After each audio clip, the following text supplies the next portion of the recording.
It's a funny place to be, stuck in a seemingly mundane world with an inner knowing that the universe is so much more than our mortal minds can comprehend. Yet we all have the capacity to know peace and our oneness with the wholeness of life. And through these interviews, discussions, and reflections, it is my intention to share this possibility. I'm Ryan Kurczak, and this is the Kriya Yoga Podcast. The purpose of our time together today is to focus on the essence of yoga philosophy as is described in the Yoga Sutras of Patanjali. And we're going to use as seeds for the theme or the idea the first three sutras of the Yoga Sutras of Patanjali, chapter 1. We may get to the fourth because the fourth is also useful to kind of tie it all together. But we want to look at these first sutras because while there are many practices, there are many reasons to practice yoga, the beginning of the Yoga Sutras of Patanjali describe to us what the purpose of yoga practice is. What exactly does it mean to be practicing yoga? Why are you doing the meditation techniques that you are doing? Why are you practicing service the way you're practicing it? Why are you doing certain breathing exercises? Why are you engaging these 8 limbs of yoga practice? All of this is described at the very beginning of the Yoga Sutras of Patanjali. And the reason that we use the Yoga Sutras of Patanjali, the Yoga Sutras, for a few reasons, are important because, number one, when Paramahansa Yogananda was coming to the United States, as I've been told, he was with his teacher, Swami Sri Yukteswar. And Swami Sri Yukteswar said, if you go now, all doors will be open to you. And then he also said, and as you teach Kriya Yoga, teach it based on the philosophies and the principles and the Yoga Sutras of Patanjali. So that is why this is so important for Kriya Yoga practice. Number 2, the Yoga Sutras, many different types and schools and philosophies, teachers can draw upon the Yoga Sutras because they are universal principles of yoga. So it's specific to the Kriya Yoga process, but it's also universal to yoga as a whole.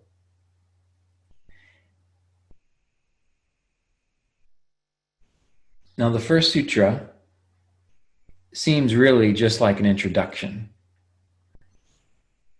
And that sutra essentially says, now instruction in yoga practice, or now the instruction of yoga.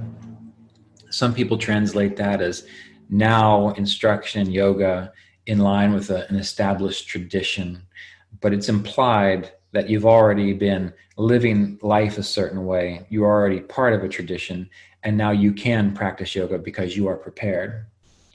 In Sanskrit, Atha Yoga Nushasanam. Atha Yoga Nushasanam. And those words, Atha Yoga Anushasanam, now yoga instruction. The first word, now, is important for a few reasons, because it is that word which implies that you are ready to practice. Now is the time. You are ready, you are prepared. In the same way that if you are getting ready to go play a game or a sports event, well, now is the time to go do it. You've done your training, you're ready to go out there and play the game. In the Kriya Yoga Apprenticeship Program, I begin by telling people that one of the things that are most important to do before beginning a really intensive yoga meditation practice routine is to have your life in order. Mr. Davis talked about this. Yogananda talked about this. Many yoga teachers speak about how having an organized life is ideal. So a lot of people don't necessarily stick with yoga because they want to be a free spirit. and they don't want to have discipline, and they don't want to wake up and do the same thing every day because that just makes life boring. Well, the purpose of yoga isn't really about this specific human life. The specific human life is here to practice yoga. And so number one, having an organized life is ideal. Knowing what you're going to do every day, eating at the same time every day, exercising on a regular schedule, doing your duty consistently, meditating at the same time, doing your best to have an organized schedule.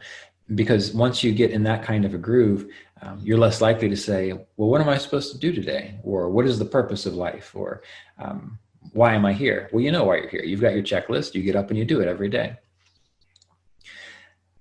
This is also useful because too many people waste time in useless decision making. Some of you have heard of the term decision fatigue. And that's usually when you get at the end of your workday and you've already thought about this email, thought about that, made this choice for this meeting, picked out your clothes here, decided you want the chocolate donut rather than the caramel glazed donut. By the time you get to the end of the day, you've made so many decisions that you tend to make poor decisions because you have what's called decision fatigue. So if you have your life outlined already as best to your ability, well, you don't have to worry about decision fatigue because you know what you're going to do. But that's also why we study the Yoga Sutras of Patanjali, particularly the yamas and the niyamas, which I've discussed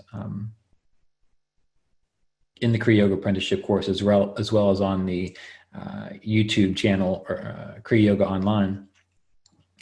But if you live your life in relationship to the yamas and niyamas, you have an option to tell the truth or lie. Well, since one of the yamas is truthfulness, you don't even have to think about it. You don't have to make a decision. You just tell the truth. If you have a decision to be sentimental and attached to something or not, you know, non-attachment is part of the practice of yoga. So no need for making a decision. You can just do that. And this is so important because when you're meditating, you will have more inner energy, inner vitality to do the work that is required to hold your attention within. So in the very beginning, having an organized life is ideal. Now, instruction in yoga. Why? Because your life is organized, you're ready to go. On top of that, now instruction in yoga. Others have come to this same conclusion, but now is important because you can only practice yoga now. And you need to take some time to think about this because a lot of people, they're always doing something for the future. Certain religions, you do something so you can get into heaven. You do something so you can be enlightened later. But the beauty and the aha moment you'll have with yoga practice one day is you'll recognize, wait a minute, there really isn't anything other than now. And now is when I'm to be doing what the practices of yoga are, which is, as we'll see, being fully present now. And that doesn't mean you choose to be, I will be fully present when everything's going my way and there's happiness everywhere. That's not what it's saying. Yoga is practice now, which means if you're in the midst of despair or a tragedy has happened and sorrow is the appropriate response, well, now is when you practice yoga, which means you are fully present with that sorrow. Now the sun is shining and you're playing badminton with your niece.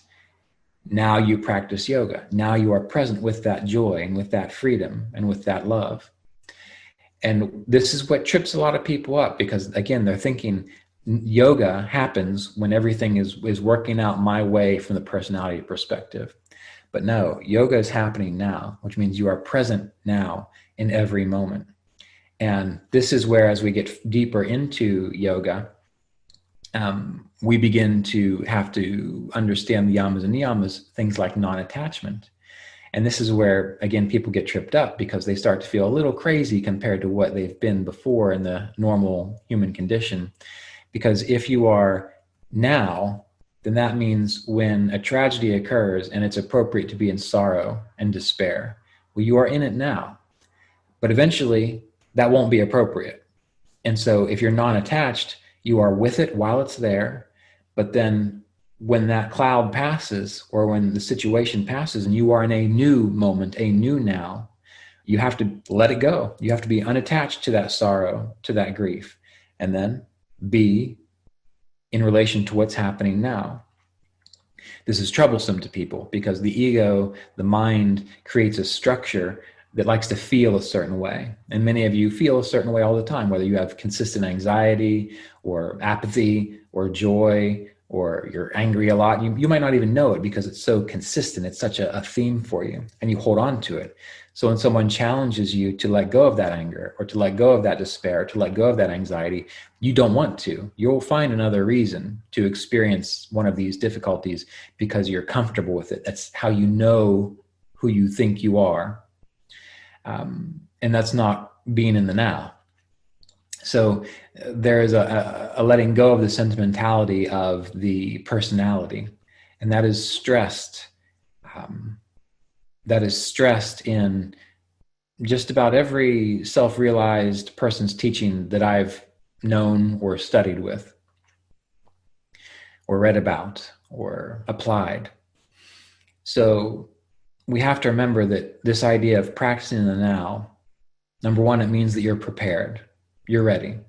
You've taken care of all the BS in your life. So you have the energy and the ability to sit down and do the inner work. Also, you are as present as possible in every moment. You are in the now. You are choosing to practice yoga at every moment in the now. So it's not, well, should I practice truthfulness? Is this the right occasion? Well, of course it is, because truthfulness is yoga. Should I be attached to this right now? Should I be holding on and clinging to this? Well, no, you shouldn't, because non-attachment is yoga practice. Should I be possessive of certain things? No, should I be possessive now and not later? Or should I not be possessive now and then come back to it later? No, because yoga practice is non-possessiveness. Is this a good time to be as harmless as possible? Ahimsa.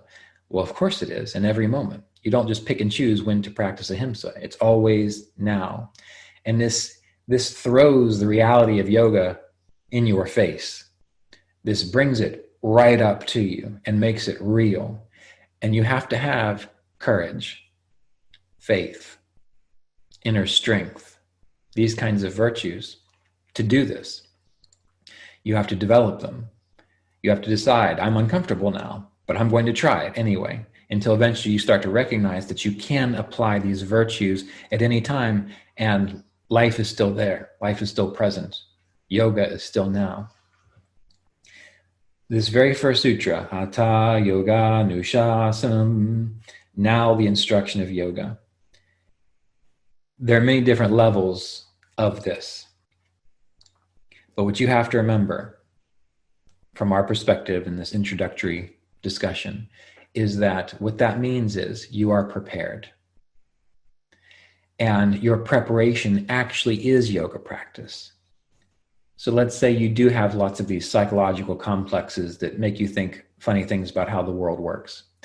Well, attending to those, even if you haven't done a round of pranayama, attending to those is getting you there, in the same way that in the beginning you might not be experiencing samadhi and all you can do is pranayama, all you can do is breath awareness.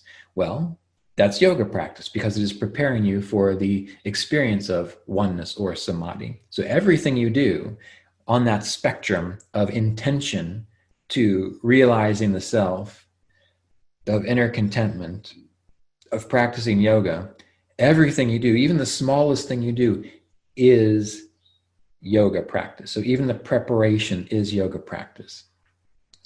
The biggest mistake I see with people is they try to jump way ahead. They try to practice internalization of attention when their life is not organized. And they have so many distractions and so many dramas. And they say, well, this yoga just doesn't work. I can't internalize my awareness. It's because they've not set up the structure. They've not set up the life so that drama is minimal, so that stress is as minimal as possible, so that you can easily turn within. Now, that's not to say that stressful things won't happen even to a practitioner of yoga, but one who has done their best to manage it is going to have greater resources to deal with issues that are out of their control when that happens, and they'll still be able to meditate better. In the same way that people who spend time saving money, they don't go out to eat as much, or they don't get that new plan on their cell phone, or they don't spend their time on things which are kind of wasteful. Well, they're going to have more finances in the bank so that if something terrible does happen and they need that money, it's less stressful because they've actually got it, versus someone who hasn't attended to that. They're going to have more stress during that time. So everything we do contributes to our inner awakening. And everything that we can do to live in accord with yogic ideals, in a sense, is building up. This is just for the sake of teaching. It's building up our reserves so that when we do sit to meditate, we have 90% less worries than everyone else in the world, because we've done our best to organize our life. We've attended to our mind and our consciousness and our psychology and our emotions. So we have 90% less distractions, which means we're going to get a lot more out of the practice of yoga. Now, the instruction of yoga.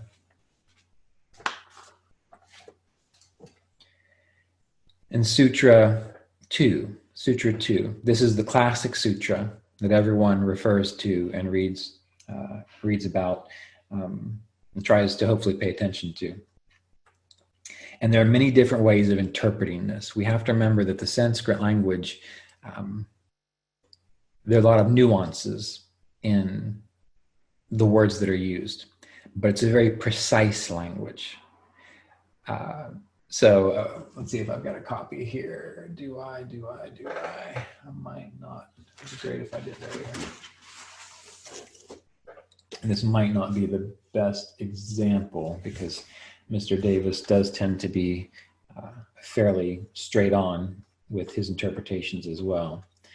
But this is from Mr. Davis's book, The Science of Self-Realization, A Guide to Spiritual Practice in the Kriya Yoga Tradition. And this is a discussion on the Yoga Sutras of Patanjali. So he translates the first sutra, now instruction in yoga, in accord with an established tradition. It begins. And this is so you understand how interesting Sanskrit is. When really that sutra itself has 3 words. Ata yoga nushasanam, now yoga instruction. And Mr. Davis's commentary kind of translation is actually very concise compared to what some people use. Now the next sutra, samadhi is experienced when fluctuations and changes in the meditator's awareness are restrained and pacified. So this is the translation. Samadhi is experienced when fluctuations and changes in the meditator's awareness are restrained and pacified. That's the translation. And again, other authors will really take that and expand upon it. So all those words came from yoga, chitta, vritti, nirodha. So yoga, chitta, vritti, nirodha. 4 terms, 4 words. Yoga, clear. Chitta, the field of consciousness, the perceived. Some people call that the mind. Vritti, mental activity, definitions which limit or define. And nirodha, the process of ending. So of these 4 words, yoga, the field of consciousness, mental activity, process of ending. If we were going to be as literal in regards to what that sutra, yoga, chitta, vritti, nirodha, means, it's that. But as I mentioned, Sanskrit requires some understanding of the nuances of words. But the second sutra, what is it saying in its most precise definition? That yoga is the process of ending the changes or fluctuations in the field of consciousness. And that word vritti, mental activity or definitions which limit or define. So here we learn that all that we're doing with yoga practice, yoga is ending the defining fluctuations and characteristics in the mind. This is not an easy thing to comprehend or understand, especially when all you know is the mind. And in the beginning, pretty much that's all we know is our thinking process, our labeling process. This is good. This is bad. Oh, this is what I think about this. This is how I feel here. That's an apple. That's a truck. There's a woman. There's a man. There's a light. There's the sun. There's the moon. There's the flowers. There's the grass. Most of us are caught up in this constant defining, limiting, labeling. Why? Because it's safe. Because if you label something, you know what it is. You don't have to think about it anymore. And that's part of the problem with many of the issues with prejudice and so on in our world today. If you don't understand something, just give it a label. That's bad, that's black, that's white, that's good. And now you feel good because you know what box to put it in. But those are boxes and those are limiting. Again and again, not just in the Yoga Sutras of Patanjali, but in many other texts, or at least I don't read that many other texts, but the few that I do read, this idea of ending what's called precepts, or percepts, I suppose, percepts and concepts, ending conceptualization.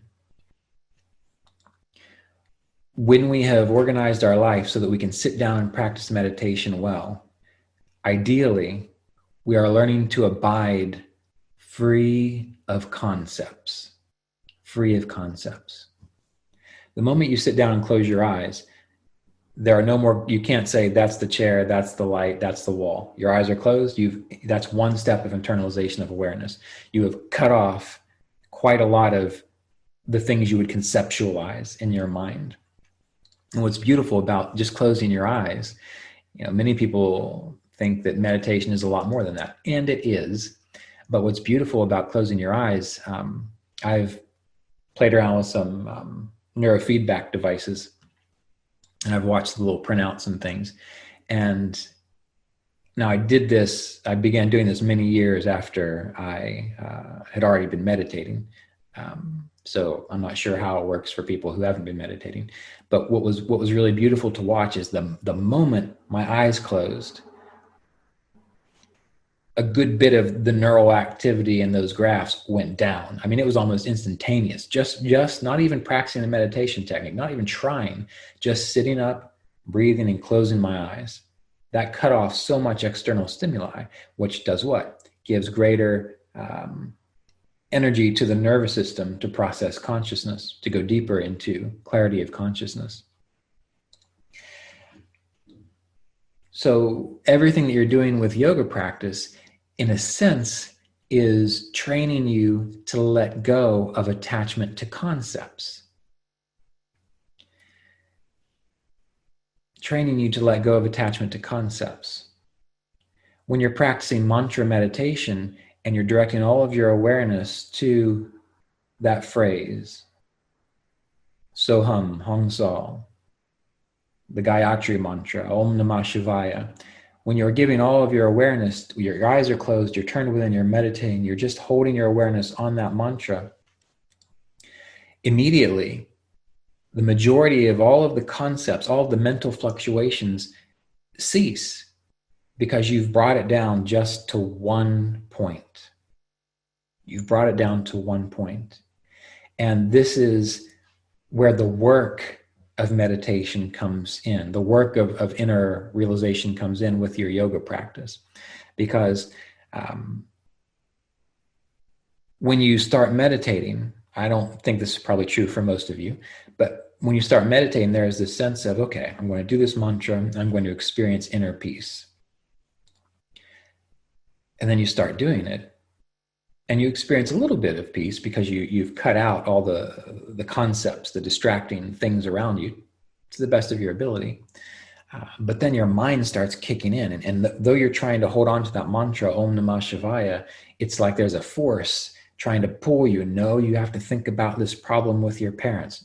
No, you have to think about what's going on with that check. No, you have to think about this health issue that's going on in your life. No, you have to think about what your future is going to be like. No, you have to think about what was going on in that TV show you watched 3 days ago.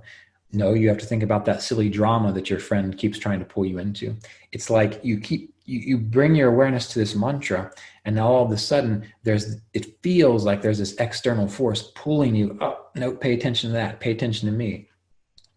And that's can be disconcerting in the beginning, because the mantra is supposed to just pull you right into deeper awareness, isn't it? Well, no, the mantra is a training tool, a training device. And if you've lived the majority of your life distracted and not having the ability to focus on something, the mantra is going to be hard for you. But it's a training device. It's like saying, by going to the gym, I'm just going to magically get stronger and I'm going to just easily lift greater and greater weights. Well, that's not the reality of it. You go to the gym and you start small and you build up. And of course, you go through periods of soreness in your body, of changes within your body, of not wanting to do it because that's not what your body is used to. But the people who stick to it, they get stronger and then they're fit. The people who stick to the real work of focusing on that mantra or focusing on that type of breath awareness, alternate nostril breathing, Kriya pranayama, all different kinds of pranayamas, breathing you can do. When you can hold your awareness in it, and every time you start to get distracted, you say, well, this is my opportunity to get stronger. You pull it back to the mantra, you pull it back to the pranayama practice. Well, in time, just like the person who's gone to the gym consistently, whether they wanted to or not, one day you'll find, oh, yeah, I've just been focusing on this mantra at the exclusion of all else for 10 minutes, easy. And you are then more deeply relaxed. You are then refreshed. Why? Because you have quit dispersing all of your attention and energy and awareness and life force and all these useless distractions. And for a little while, you have held it within, and it has, in a sense, rejuvenated itself. Your consciousness has been clarified. And the more people do that over decades, then it becomes easier to do that in everyday life. It becomes easier to just be where you are because you've already trained yourself to just be where you are, to focus on that now. In the beginning, it's with a mantra or breath awareness or inner contemplation or inner imagery. But eventually you get so good at it that you're just there. And that is why, for example, one of Yogananda's most advanced disciples, James Lin, Yogananda said that he became so successful in meditation and yoga practice so quickly because he was already successful in his life. He was a successful business person. And what does that mean? That means he knew how to focus on a job until it was done and letting everything else go. And since he had that skill out in the world, it just translated to the work that he does inward. That's why meditators who do it well are often more successful and, just more successful in life with what they're doing. And so I'm not judging success by money or power, just in what they're doing. Because they can focus on the job until it's done, because they've already learned to do that with their mantra.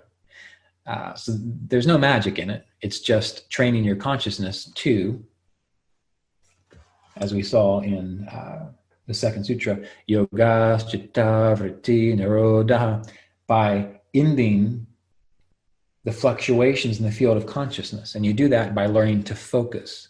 This comes out more in the Yoga Sutras. And if you want to study the Yoga Sutras more deeply, again, Roy Eugene Davis's book, The Science of Self-Realization, the book I wrote, Kriya Yoga, Continuing the Lineage of Enlightenment. It has a commentary on the Yoga Sutras.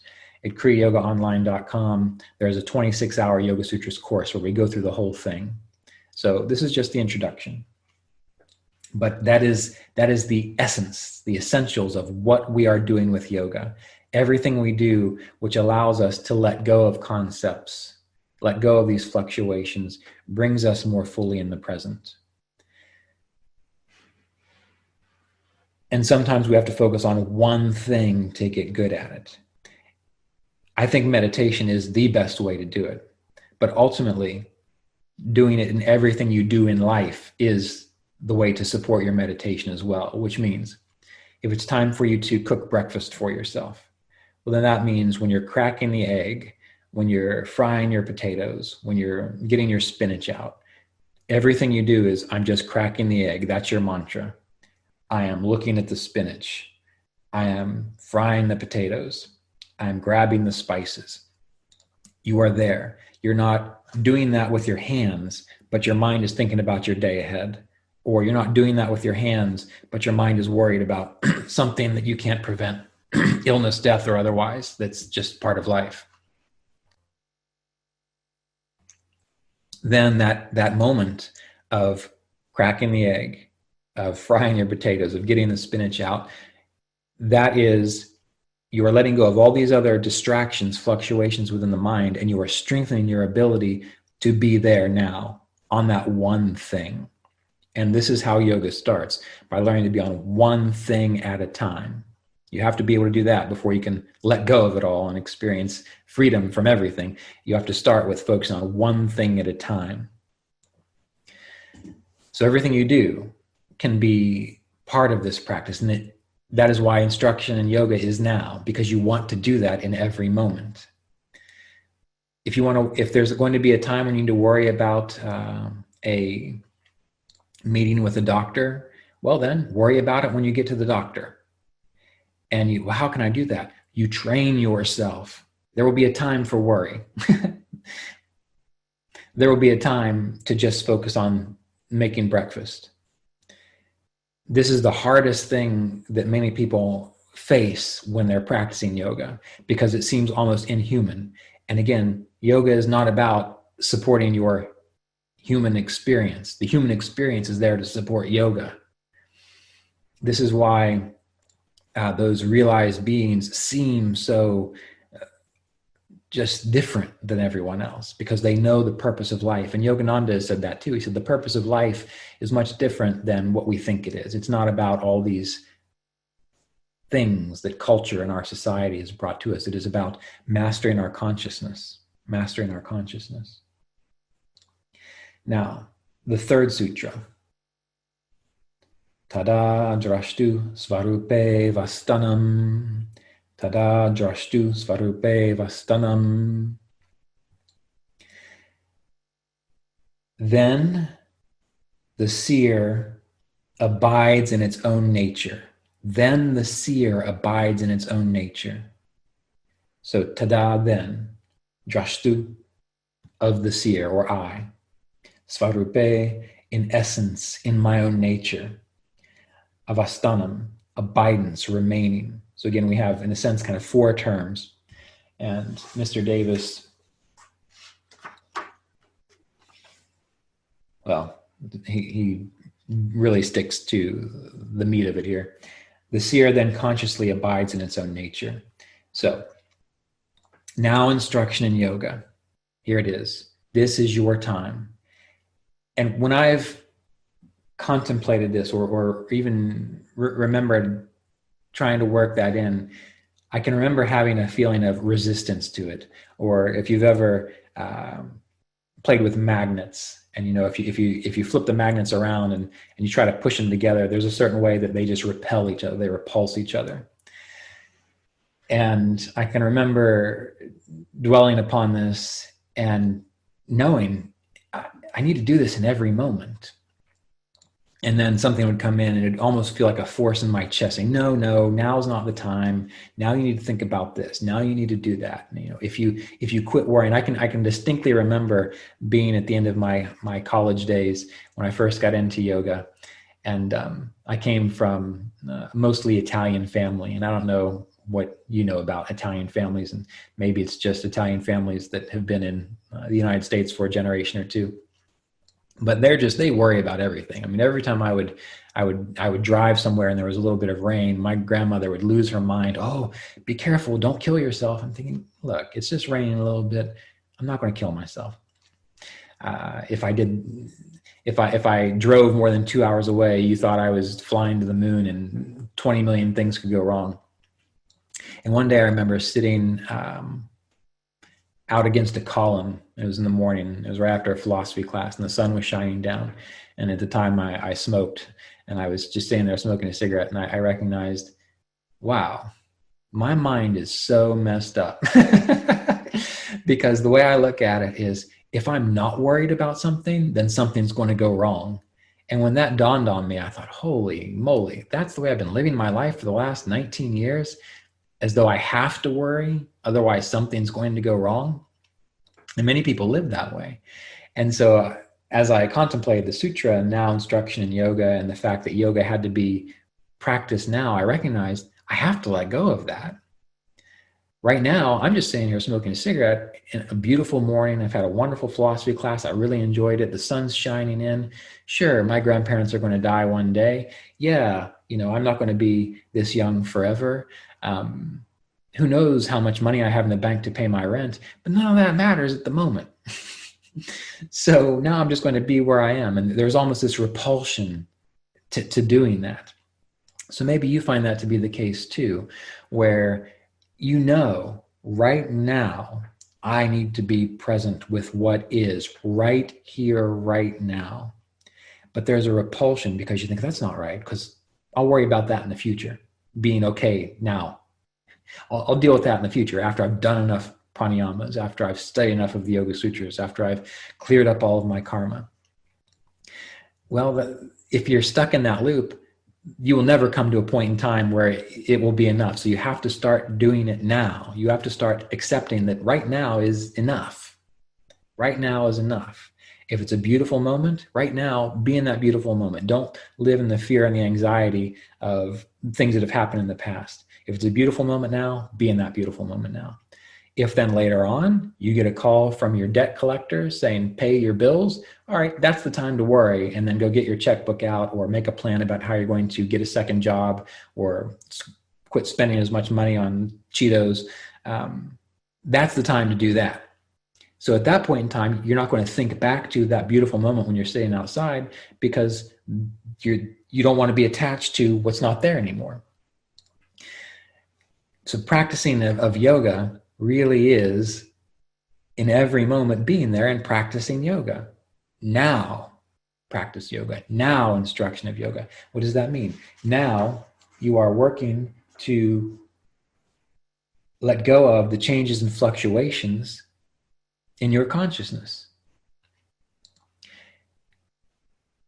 And in the beginning, for most people, the only way that's done is during those few moments of meditation, because that is the intensive time where you can say, I really have no other reason to be thinking about anything else. So I'm going to work on not doing that.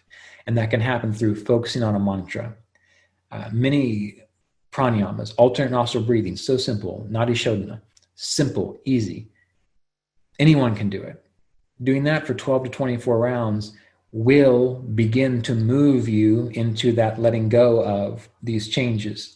Close your eyes, practice alternate nostril breathing. If you don't know how to do that, Google it. It's simple. Doing that for 12 to 24 rounds will give you a momentary glimpse of, okay, I'm a little more internalized. I have a little less of my life force going out to these distractions. And then you build upon it. Then inside you say, now I'm paying more and more attention to this. I'm feeling the breath as it comes in my left nostril and goes out my right nostril. I start to get distracted. Okay, so I'm feeling the breath as it comes in my right nostril and goes out my left nostril. It's so simple. In one of the last Patreon question and answer sessions for Patreon /Kriya Yoga or / patreon.com/Kriya Yoga site. Once a month, we have a discussion, a live Q&A for tier 3 members, the meditation support members. And someone said, sometimes I sit down and I don't even want to do alternate nostril breathing or the pranayama because I just want to be there. Well, the practices are very useful to your mind, body, and nervous system. So why not just be there while you're doing them? Because if you can just be there while you're doing them, well, then later on, no matter what you're doing, you can just be there. So that meditation session, even though you think you just want to close your eyes and zone out, you do the techniques, the practices for a reason, because they give a specific, easy chance to see that while you are doing something, or looks like you're doing something, you can be present. So not only do you want to continue doing your techniques, not just for the sake of how it balances the nervous system and the inner states of your consciousness, but because that is a very simple opportunity to be engaged in a process while releasing attachment to everything else, while letting go of these changes and fluctuations in your consciousness. Because what's that person doing? They're doing alternate nostril breathing. What are they thinking? Well, I can't wait to get done so that I can be fully present.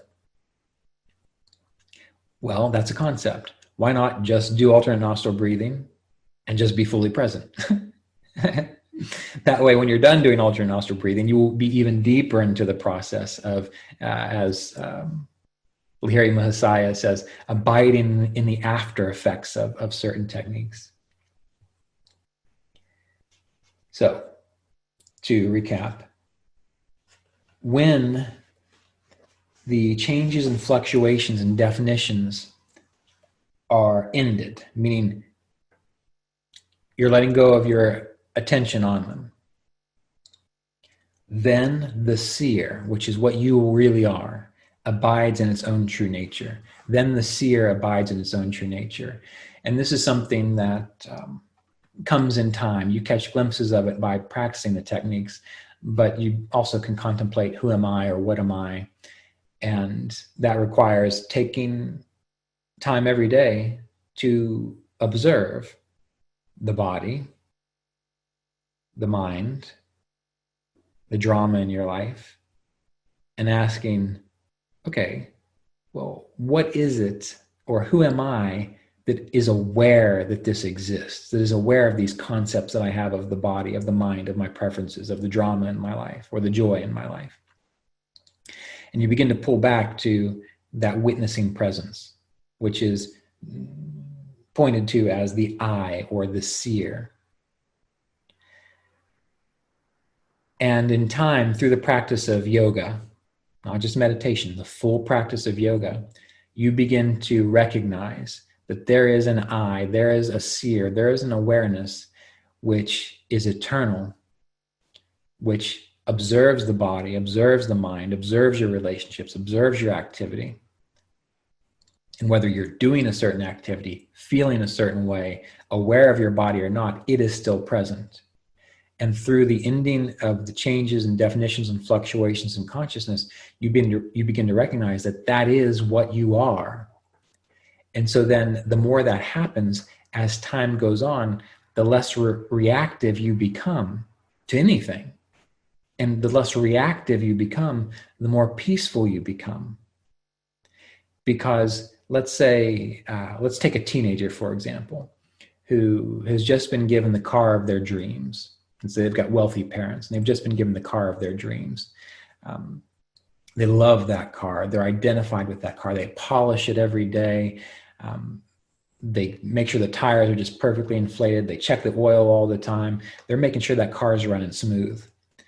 Now they go to a friend's house, and they just make the turn not quite right, and a tree branch just barely hits the side of the car. Not even a scratch that gets into the paint, just knocks off some of the wax.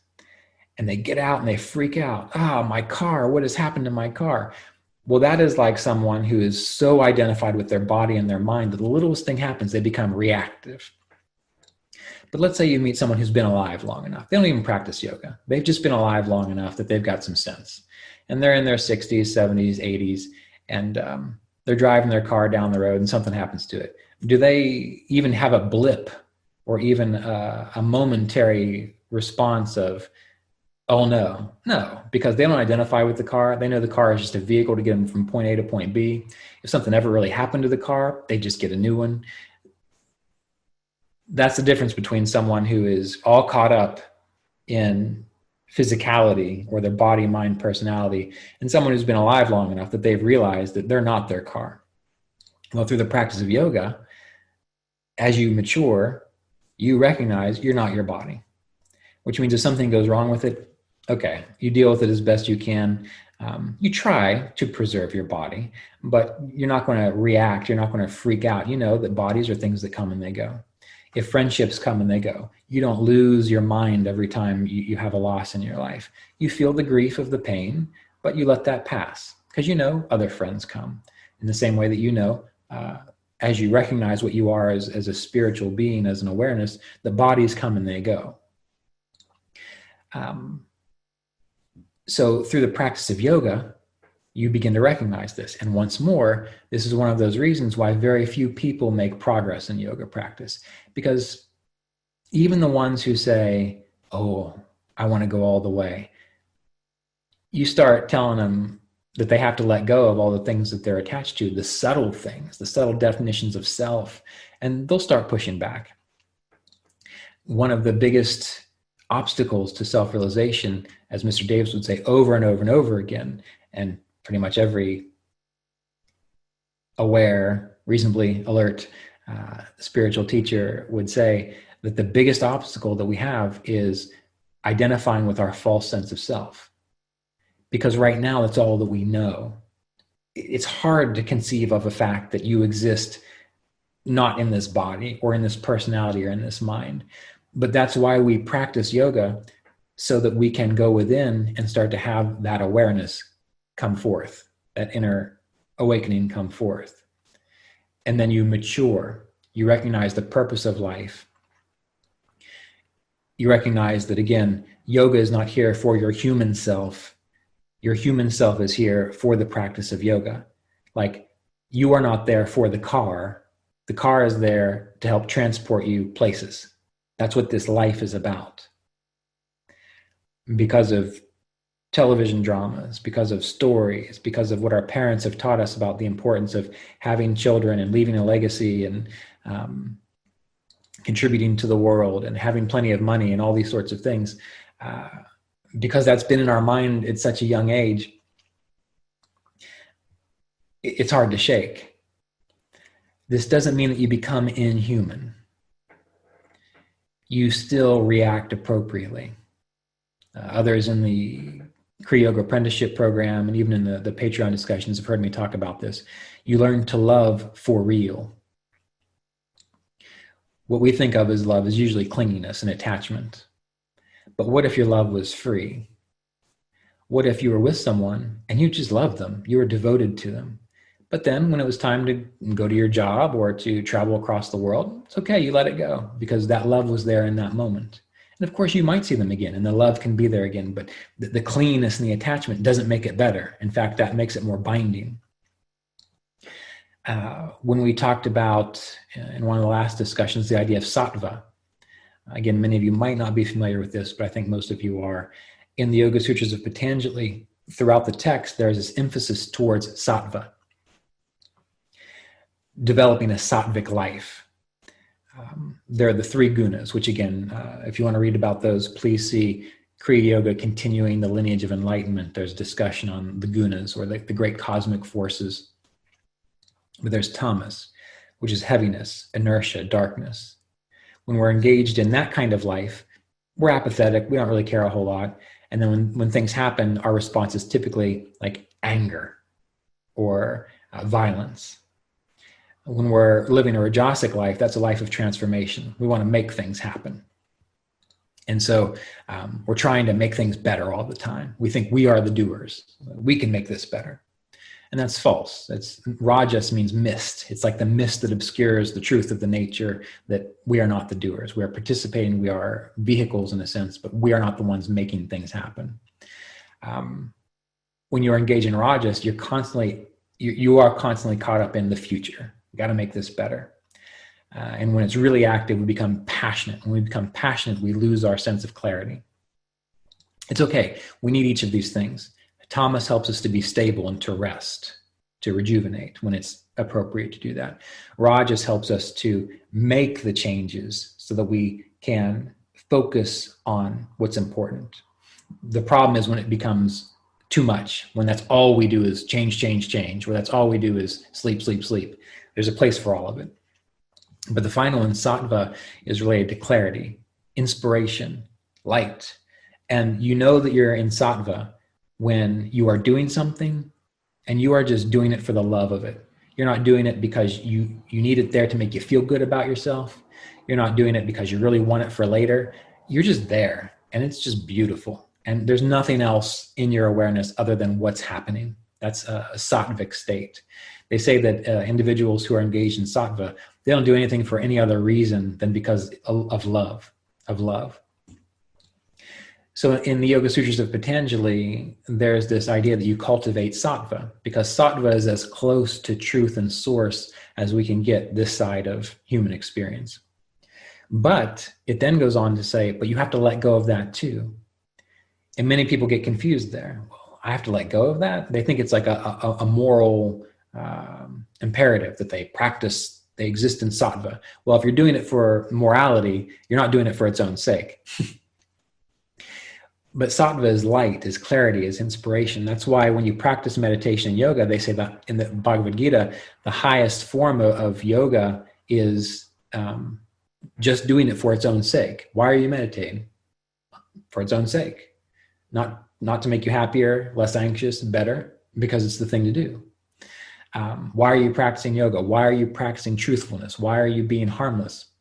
Not because you want to be a good person or please someone or feel good about yourself, but because it's the right thing. It's just the thing to do. That's sattva.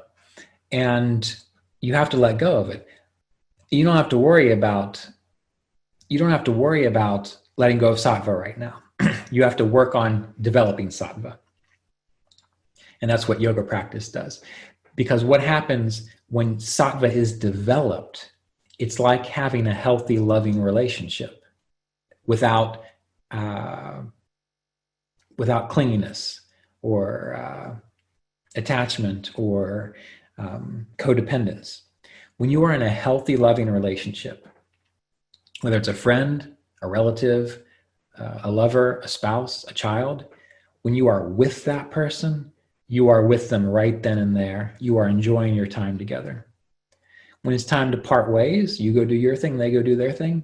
Great. You just love the time with them so much that you don't need any more than that. It's perfect. You let it go. It's all about the love of the moment. And so it's easy to let it go because you know that person is capable, that you are capable, that you're going to go through life, that there will be issues and you'll come together and you'll go apart. And one day you won't ever see each other again, but you are so in the moment. You are so present with the love that is free of attachment that's the value of it. That moment of love that is free, not wanting to repeat it, not holding on to what was there before, but that moment, which is always now. That's sattva. So when you finally experience pure sattva, you've established yourself in sattva for its own stake.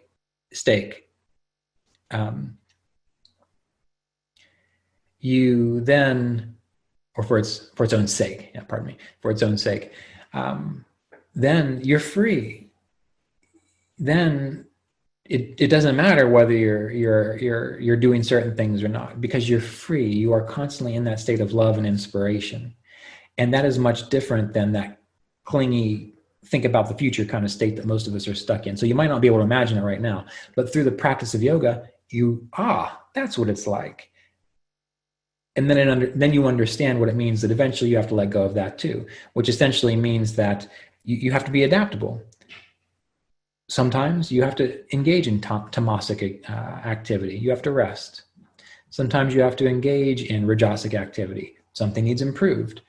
You improve it. So you are mostly sattvic, but now you can step down into rajas or step down into tamas, and it's not going to change anything. It's not going to blur your awareness like it does now, because most people are caught up in tamas, caught up in rajas, too identified with it. So that comes later. But for those of you who might have already read or studied the Yoga Sutras and had some issues with, what do you mean I need to let go of sattva too? That's what it's about. So yoga is abiding in the seer's own nature.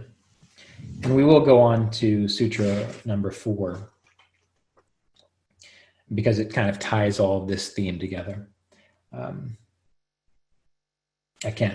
I'll do my best to pronounce this one. This is one I've not necessarily had much ease in pronouncing.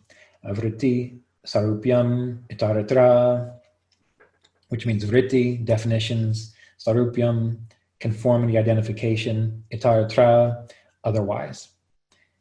So what this is saying is, the practice of yoga, all these 4 sutras together, yoga happens now. Your practice is now. Whether you're meditating or otherwise. Meditation is that specific training time every day where it allows you to hit it hard. And by hard, I don't mean forceful. I just mean with intention and attention. So yoga happens now. What is yoga? Yoga occurs when you are not defining life or yourself, or mainly yourself, through definitions, ideas, objects. So when the changes and fluctuations in consciousness cease. When those changes and fluctuations in consciousness cease, then you abide in your own nature. You abide as the self. That's it. Stop those fluctuations. It's already there. You're never going to, it's always present. So you're just, in a sense, removing the obstacles or removing the layer. It's always been there. It's always been under the blanket. You're just pulling the blanket away. But that final sutra, when you are not abiding as the self, then what happens? Then you are conforming to definitions. Then you are living through definitions, which will rise and which will fall. And that is the source of pain. If you don't ride the waves well, and yoga does teach you to ride them well. So yoga doesn't stop the waves. Yoga teaches you to ride them well. When you're not abiding as the self and you are caught up in anger, that's all there is anger. Well, now you are defined as anger.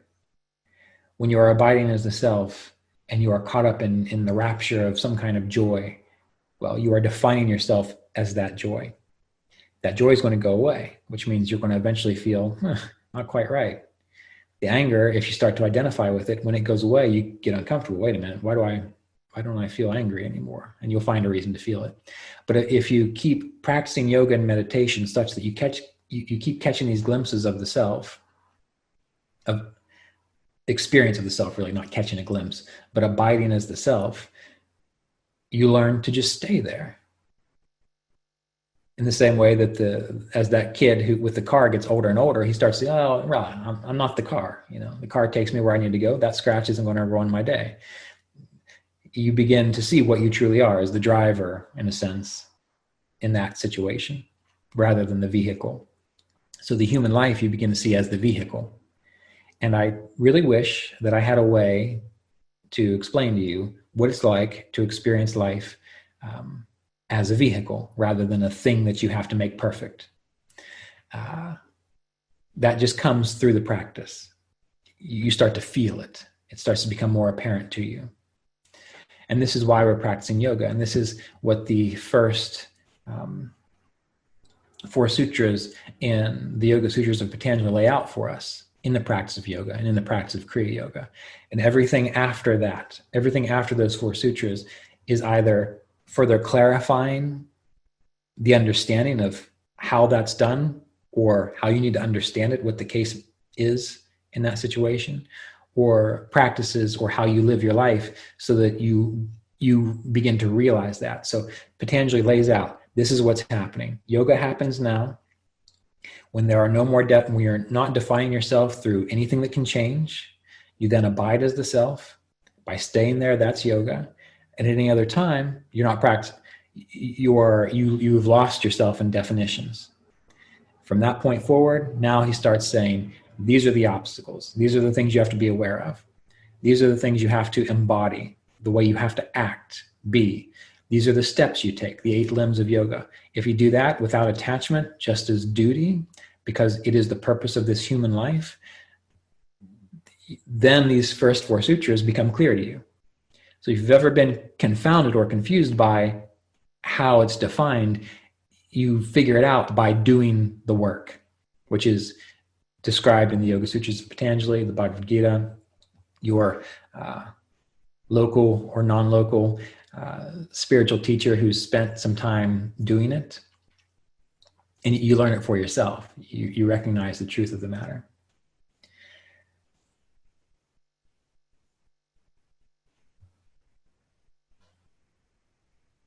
Okay. So this is what I wanted to cover for you, so that you can hopefully begin considering ways to engage your process. Now, I wanted to do a bit of a meditation with you, but we haven't really got to any questions. So we'll take the next 15 minutes or so to speak to questions.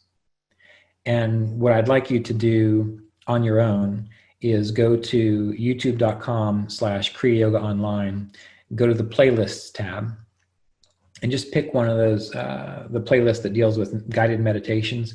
Pick one of those and meditate on your own with one of those guided meditations, if necessary, once we conclude, to let this sink in.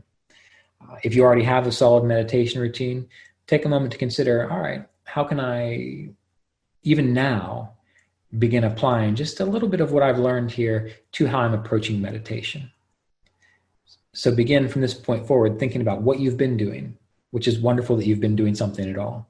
But now start contemplating what stuck out to me in this lecture that I feel I need to go a little deeper into, I need to work on, I need to focus on. So meditate in that way after we conclude here. So if you have a question, please type it in the chat box. If you do not have a question, say, I do not have a question, or no, and I'll know who's got questions and who doesn't. So first question. Relating to the presence process of Michael Brown, is Roger referring to control and Thomas referring to sedation? Exactly. So an excellent book, if you're not familiar with it, to help you prepare for the intensive yoga practice that I recommend is The Presence Process by Michael Brown. It really helps you to kind of get in and see what your little quirks and idiosyncrasies and complexes are, and how to begin to attend to them. Many people can do very well with that process on their own. But again, I will always recommend that you work with a counselor, a therapist, or someone with an objective viewpoint to help you see those blind spots as you go, whether you're just preparing for meditation and Kriya Yoga process, or whether you're already engaged in it. Because as you go, things come up, you change, you need to become aware of things. And it is helpful to have an outside observer or a guide, a professional guide to help you. And one of the reasons in the beginning I don't recommend that you do this with your guru or spiritual teacher is because that's one real easy way to lose your love for your guru or your spiritual teacher, because most of the time they're not trained professionals or psychologists or counselors. They just see a way of doing it and they'll point it out to you bluntly. And it's really easy for people to get chased away from the process because the teacher doesn't want to waste your time. And so if you're attached to something or overly identified with something, he's not going to work you through it so that you come to your own conclusion most of the time. He's going to point it out to you and your ego is going to recoil. And if that happens enough, you're going to say, oh, I don't want to be with this person anymore. They're not teaching me yoga. They're just beating me up. When really they might just be pointing out certain ways that you're overly attached to things which are harmful to you. So if you do that with a counselor, a therapist, or a minister that's objective, that blame can go to them. All right. So no questions so far. But yes, Rajas is control. You see something in life, you want to make it better. Why? Because you want to control it. Thomas, you see something in life, you either want to run away and avoid it or stick your head in the sand and hope it just passes. We need Thomas and we need Rajas because you need to rest.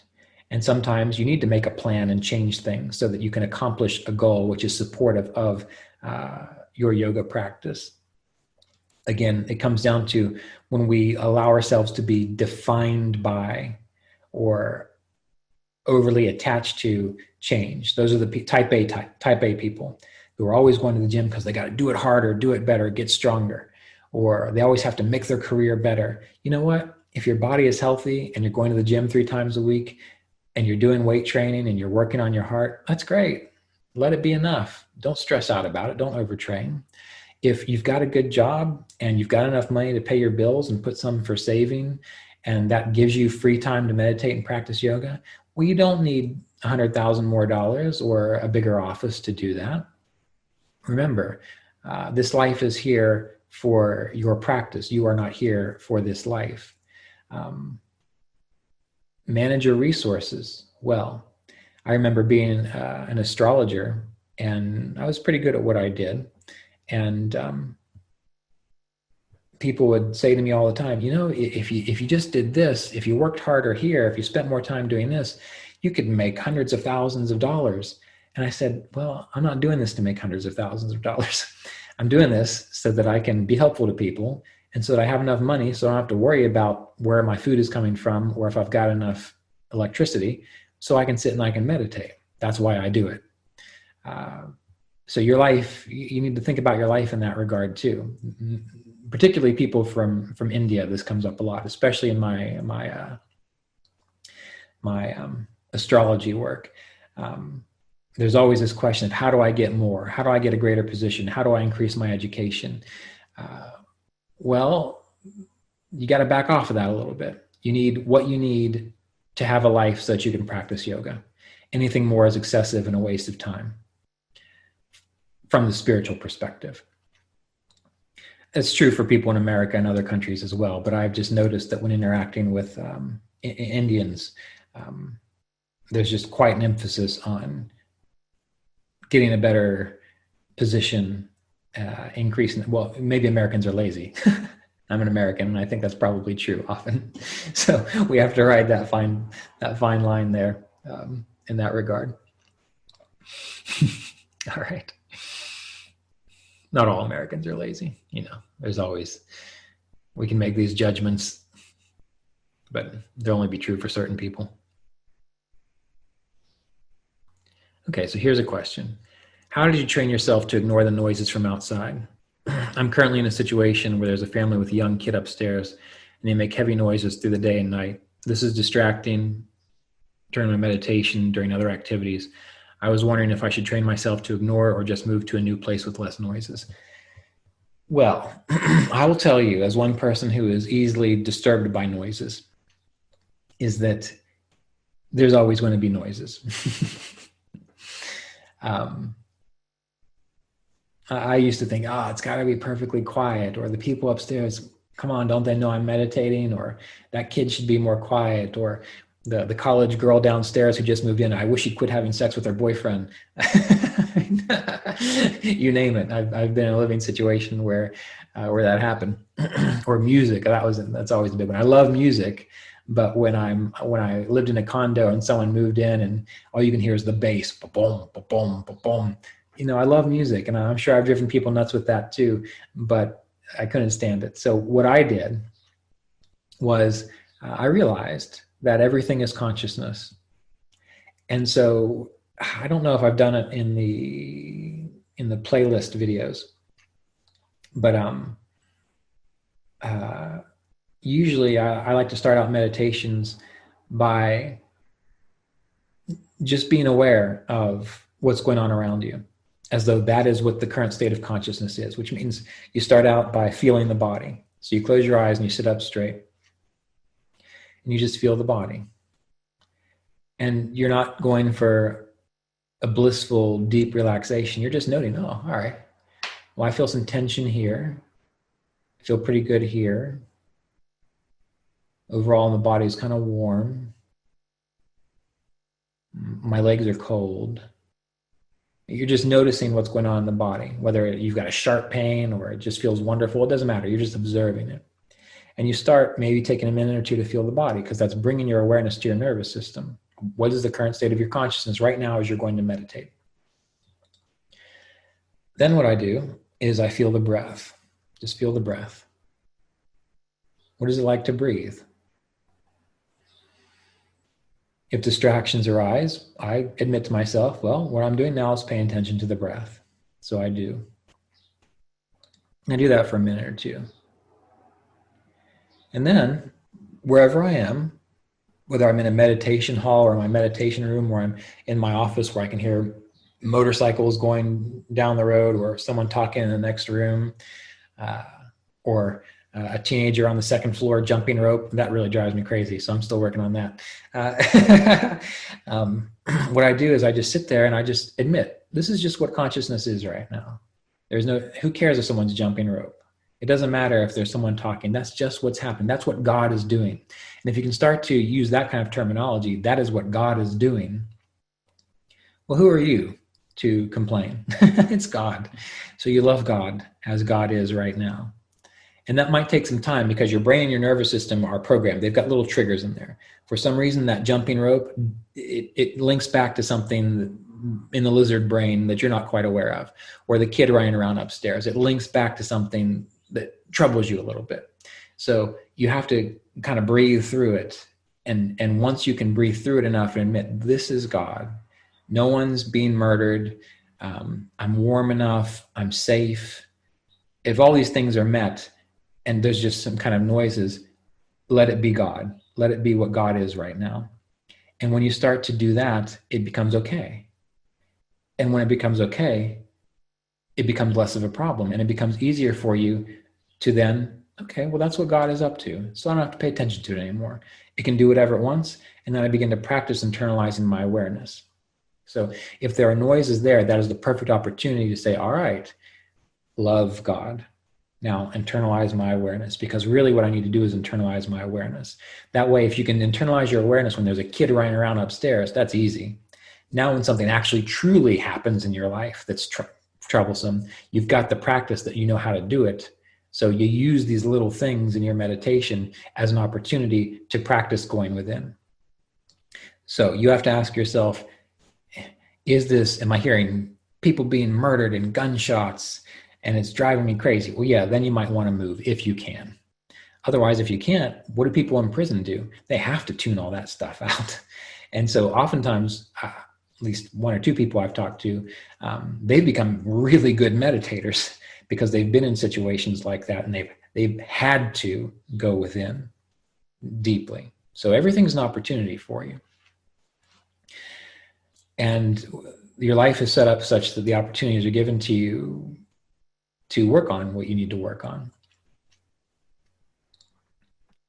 You can meditate in such a way with the mantra, spirit and nature. Just not the chant that I was doing. You can do that too. But let's say on the inhale, you hear the word spirit. So your eyes are closed, you're meditating on the inhale, spirit. On the exhale, nature. On the inhale, spirit. On the exhale, nature. That's stage one. That's enough, and that's a wonderful mantra. But to get the realization of that, what do? On the inhale, when you hear internally the word spirit, you do your best, however you can do it for yourself, to abide as the witness. You become the witness, the eternal, that which experiences everything. So on the inhale, spirit, you move back into that space of the witness, that you are witnessing your body, you are witnessing your mind, you are witnessing your emotions, you are witnessing the distractions, you are witnessing the meditation process happening. When you exhale, so spirit, when you exhale, nature, well, now you admit the changeable. The body is nature, it's changeable. The sounds you hear, that's nature. It's part of God, but it's changeable. The way you feel is changeable. The images that come into your mind are changeable. They're nature. So you're going back and forth like a wave. And you are, in a sense, even though you're pulling back as the witness in that moment, yes, great, you're the witness. But then as you exhale and you say nature, you're admitting the truth of the fact that nature exists and it's changeable and it's part of this process. So inhale, you pull back into spirit, into the witness. However you make that real for yourself, and it will evolve over time, but you make that real for yourself. As you exhale nature, your eyes are closed, but now you do consciously hear the birds outside, hear the people next door, Feel your feet against the floor. Feel the body. See the thoughts in the mind. And in that instant of exhale, nature, you do as much of that as you can in a relaxed state. Then as soon as you start to inhale, you let that go. You make the shift instantly back to the witness. And that's going to take practice. But the beautiful thing about that is the more you do that as a meditation technique, you then become very clear on what the seer is as you abide in its own true nature. And you become very clear on what nature is as changeable phenomena, which rises and fall. That takes practice. It takes work. And it's something you would do over the course of weeks and months and probably years. And you have to keep it alive. Meaning you don't just make it mechanical. You don't just, oh, okay, there's a light, there's a bird. No. Nature, the changeable part of God, the bird, the sounds outside. But now it's time to inhale, let it go. The witness, that which is aware of all this, the I that has seen and experienced this. Now you exhale back to nature. Feel the body, feel your joints, see the thoughts in your mind. Now it's time to inhale back to spirit as the witness that has the capacity to even know that. So the chant spirit nature, you can use that as an intro, but the actual technique itself is just simply spirit on the inhale, nature on the exhale, but engaging in it, not just repeating the words, but being aware of the changeable aspect of the infinite divine. Anything that you see, feel, touch, experience, remember, dream about, and then you pull back in as the witness, that which has seen experiences, which persisted through all of those changes of experience. So I encourage you to give that a shot. Try that. Maybe try it including it, say 5 minutes, 10 minutes a day after your meditation practice and see what happens. And you might want to continue doing it until it becomes so obvious and real to you. This episode of the Kriya Yoga Podcast was made possible by donations from Kriya Yoga apprenticeship students and supporters of our Patreon community at www.patreon.com/Kriya Yoga.